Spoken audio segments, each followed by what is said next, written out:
শিক্ষার পরিবেশ ফেরত আনা হবে। সানোয়ার হোসেন মানিক এই রাজনীতি আইসা স্কুল টাইমে আর করতে পারবে না। খুশি হয়েছেন না আপনারা? ছাত্রদল খুশি হয়নি, ওরা কাছে কি কয় গেলাম।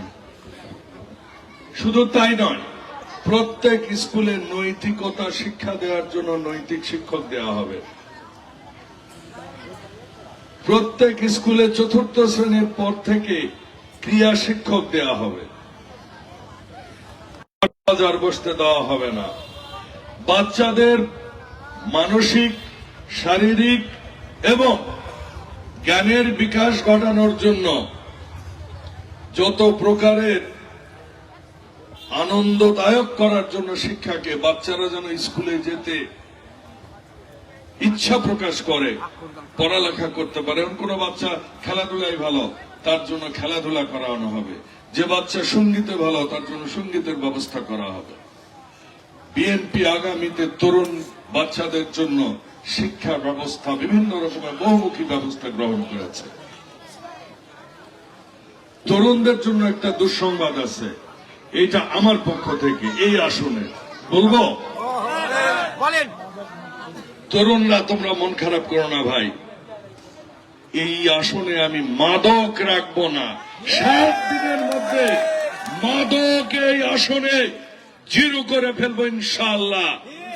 এর জন্য আমার যা যা করার লাগে আমি করব, কারণ এই বাচ্চাদের আমি নষ্ট হতে দিব না। আর কি করব?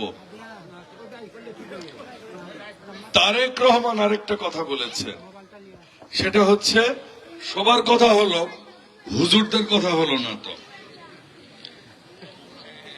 হুজুররা মন খারাপ করছে, কেউ এখানে ইমাম সাহেব হয়তো আছে, হয়তো মুয়াজ্জিন আছে, খতিব আছে, কিংবা পুরোহিত আছে, পণ্ডিত আছে মন্দিরের, তাদেরকে মাসিক ভাতার আওতায় আনা হবে এবং উৎসব ভাতা তাদেরকে দেওয়া হবে বিভিন্ন ধর্মীয় উৎসবের সময়।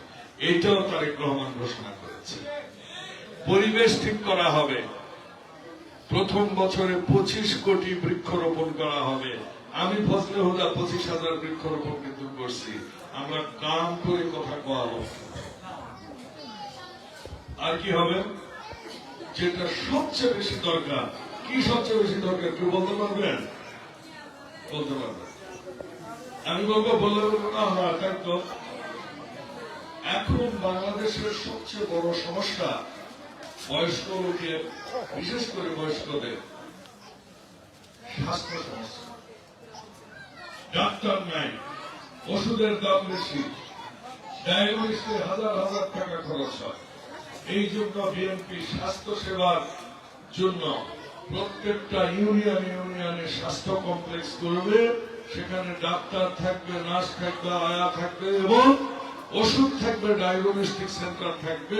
সেখানে বিনামূল্যে ওষুধ পর্যন্ত দেওয়া হবে। এখন মনে করেন রায়গা ইউনিয়নে কথা মনে করেন, রায়গা ইউনিয়নের এখানে একটা শহর গ্রামের কমপ্লেক্স হলো, এটা ইউনিয়নের কমপ্লেক্স। আসসালামু আলাইকুম। যারা লাইভে যুক্ত হয়েছেন সকলকে ধন্যবাদ। আমি আপনাদের গাদার্থে জানায় রাখি, আগামী সংসদ নির্বাচন 2026 12 ফেব্রুয়ারি অনুষ্ঠিত হতে যাচ্ছে। সে উপলক্ষে 48 নওগাঁ 3 আসনে বিএনপি মনোনীত ধানের শীর্ষের প্রার্থী,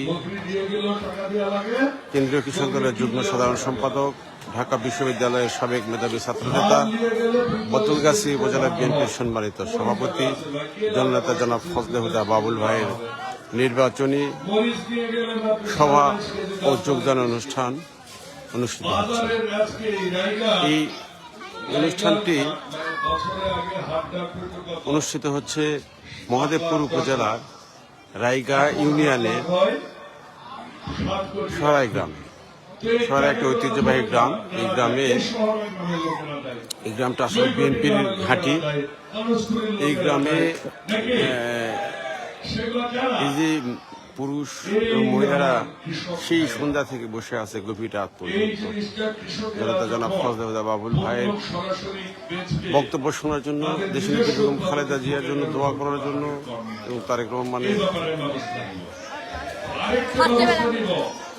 তথা বিএনপির দেওয়া মনোনীত প্রার্থী ধানের প্রার্থী ফজলে হুদা বাবুল ভাইয়ের মূল্যবান বক্তব্য শোনার জন্য। ফজলে হুদা বাবুল ভাই বক্তব্য রাখছেন। আমি আপনাদেরকে দর্শকদের দিক দেখাচ্ছিলাম। এই গভীর রাত পর্যন্ত হাজার হাজার নারী পুরুষ আজকের এই নির্বাচনে এই আলোচনা সভা ও যোগদান অনুষ্ঠানে উপস্থিত আছে। সরাই মাঠ প্রায় কানায় কানায় পূর্ণ। আমি আপনাদেরকে অনেক দূর থেকে দেখানোর চেষ্টা করছি, আপনারা সকলে স্পষ্ট দেখতে পাচ্ছেন কিনা আমি জানি না। রাতের বেলা বিদ্যুতের আলো আছে এখানে। কারখানা করতে চায় আবাল বৃদ্ধ আসলে ধানের শীষ সাধারণ মানুষের প্রার্থী, মানুষের মার্কা, বিএনপির মার্কা। এই গভীর রাত পর্যন্ত মানুষ অপেক্ষা করছে শুধুমাত্র ধানের শীষের প্রার্থীর দেশনেত্রী বেগম খালেদা জিয়া তারেক রহমানের শক্তিশালী করার জন্য আজকে তারা গভীর রাত পর্যন্ত এই শীতের মধ্যে প্রখর শীত আরেকটা জিনিস করবো, আমার সাথে যারা রাজনীতি বসে আছে করতেছে আসলে বিএনপির ভালোবাসা তাদের একটা কথা বলে রাখা কি পরিমাণ সাধারণ লোকজন সাধারণ ভোটারের সাথে আপনার দাদাগিরি করবেন, আপনি সান্দাবাজি করবেন, ধান্দাবাজি করবেন, বালুবাজি করবেন, বিএনপির মানুষ এইটা আপনি করতে পারবেন। আপনি রাজনীতি করেন সাধারণ মানুষের জন্য, সাধারণ মানুষের কাজ করার জন্য, সেবাটা সাধারণ মানুষের দরবারে যাওয়ার জন্য। প্রার্থীকে মনোনয়ন দিয়েছে, ইনশাআল্লাহ আগামীতে একটা সুন্দর, ব্যাপক একটা ভোট দিয়ে এই স্বাস্থ্যকর, প্রার্থীকে পরিবেশ সম্মত, বিপুল ভোটে জয়যুক্ত করে দেশনেত্রী বেগম খালেদা তরুণ জনগোষ্ঠী গড়ে উঠবে, এটাই যেখানে সকলের আশা। বড়রা সম্মান পাবে, ছোটরা আদর পাবে ইনশাআল্লাহ। এমন একটা সুন্দর সুখী সমৃদ্ধ মহাদেবপুর বদলগাছি করতে চাই, এজন্য আপনাদের সহযোগিতা কামনা করছি। আপনারা সবাই ভালো থাকে। হ্যাঁ, টেকনিক্যাল ইনস্টিটিউট আছে, ঠান্ডা তো কথা বলে তো সারা রাত কোয়া যাবে। এই যে শিশির, এই মা বোনেরা ছোট বাচ্চারা আছে তো অসুস্থ হয়ে যাবে, এই জন্য মানে তাও সংক্ষিপ্ত হয়নি। রাজনীতিবিদরা কি কয়, আমি দুটা কথা বলে শেষ করব, একটা কথা বলে শেষ করব, 1 ঘন্টায় শেষ করে না। এবং অনেক কথা বলে ফেলছি, তবে আর একটু আবেদন আছে আপনাদের কাছে। শেষ 2 মিনিট আমি চেয়ে নিচ্ছি, সেটা হচ্ছে ম্যাডাম খালেদার জন্য অন্তত আমাদের হয়তো অনেকের অজু নাই এখন, অন্তত আমরা দরুদ শরীফ পড়ি, আস্তাগফিরুল্লাহ 7 বার পড়ি এবং সুবহানাল্লাহ 7 বার পড়ি। পরে আমরা 1 মিনিটে মাদামের জন্য একটু দোয়া করবো। আপনারা সবাই রাজি তো বলেন? তাহলে আপনারা সবাই আস্তাগফিরুল্লাহ বলেন 7 বার, সুবহানাল্লাহ 7 বার পড়েন, দরুদ শরীফ পড়েন 7 বার, তারপর আমরা দোয়া করবো ইনশাআল্লাহ।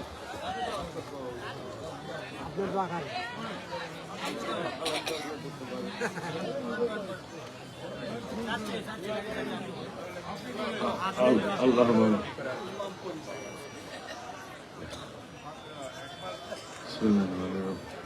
আস্তাগফিরুল্লাহ রাব্বি মিন কুল্লি যামবি ওয়া আতুবু ইলাইহি লা হাওলা ওয়া লা কুওয়াতা ইল্লা বিল্লাহিল আলিয়্যিল আযীম। আস্তাগফিরুল্লাহ।